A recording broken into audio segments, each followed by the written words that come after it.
நம்ம இந்திக்கார அக்கா என்ன பண்ணுறாங்கன்னா பூரி சுடுறாங்க விறகு அடுப்பில். இதுக்கும் வீடியோ எடுத்து போகிறதுக்கு என்ன சம்பந்தம்? ஒன்றும் புரியலையே. பூரி தான் சுடுறாங்க, என்னமோ தெரில. அவங்களுக்கு ஒரு ஆசை போல இது பூரி சுடுறதுக்கு வீடியோ எடுத்து போடணுன்னு. இங்கே பாருங்க, ஆத்தாளும் மகளும் யோகாசனம் பண்ணுறத. மக கீழே யோகாசனம் பண்ணுறா, மகளுக்கு மேலே ஆத்தா யோகாசனம் பண்ணுறா. அடேங்கப்பா.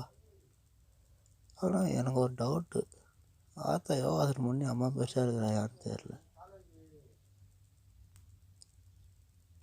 எப்படி இருந்தாலும் எதையும் குறைக்க முடியாது, இருக்கத்தான் இருக்கும். நான் சொல்கிறது.